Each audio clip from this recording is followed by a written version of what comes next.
दिन भगवान श्री राम का राज्याभिषेक होने वाला था, राजगद्दी मिलने वाली थी। उसी दिन मंथरा ने षड्यंत्र करके राजगद्दी छीन ली राम की और 14 साल का वनवास दे दिया।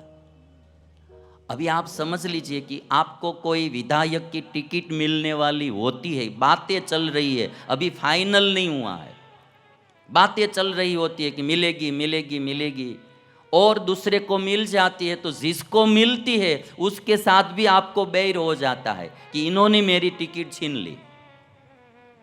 अभी अयोध्या की गद्दी की बात मंथरा ने छीन ली, 14 साल का वनवास दे दिया, फिर भी रामचंद्र भगवान को कभी भी मंथरा के साथ नफरत नहीं हुई।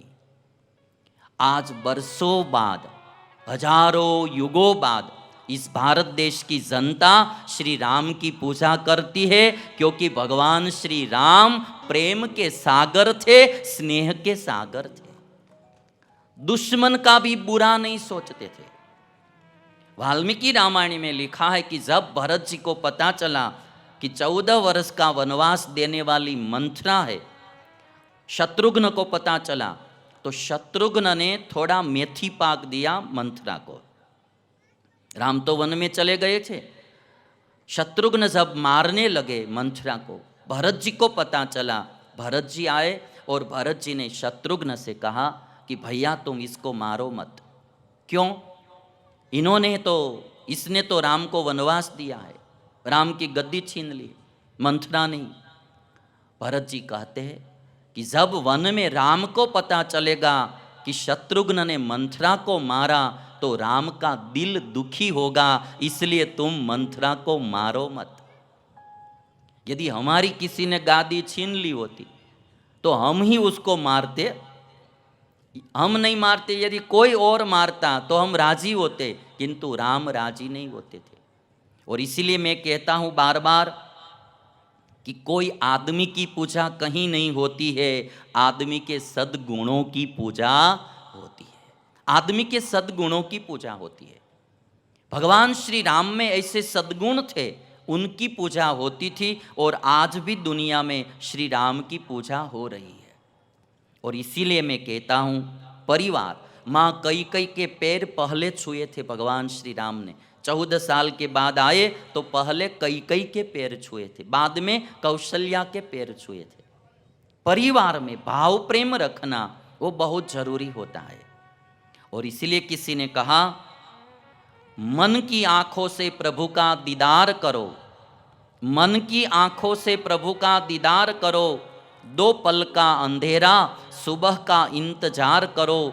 क्या रखा है आपस के बैर में यारो, क्या रखा है आपस के बैर में यारो, छोटी सी है जिंदगी बस परिवार से प्यार करो, परिवार से प्यार करो।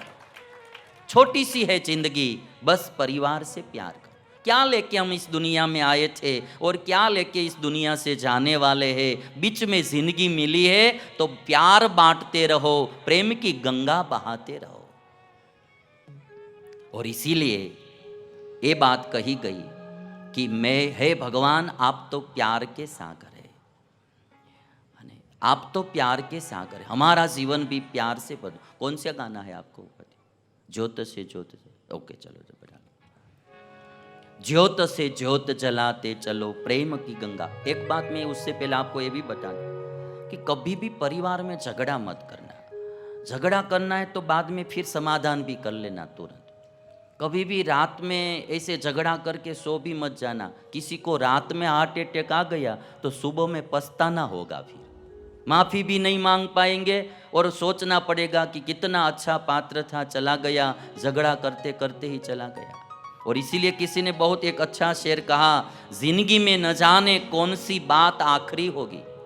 पति पत्नी भी झगड़ के सोना नहीं, झगड़ा किया है तो फिर समाधान करके सो जाना, क्योंकि हार्ट अटैक रात में ही ज़्यादा आता है। और सर्दी के दिनों में रात में सुबह सुबह में हार्ट अटैक आता है। झगड़ा करके सो गए और रात को किसी को हार्ट अटैक आ गया तो सुबह में पछताना पड़ेगा। इसीलिए किसी ने कहा, जिंदगी में न जाने कौन सी बात आखिरी होगी, जिंदगी में न जाने कौन सी रात आखिरी होगी, मिलते जुलते रहो एक दूसरे से यारो, न जाने कौन सी मुलाकात आखिरी होगी, कौन सी मुलाकात आखिरी होगी।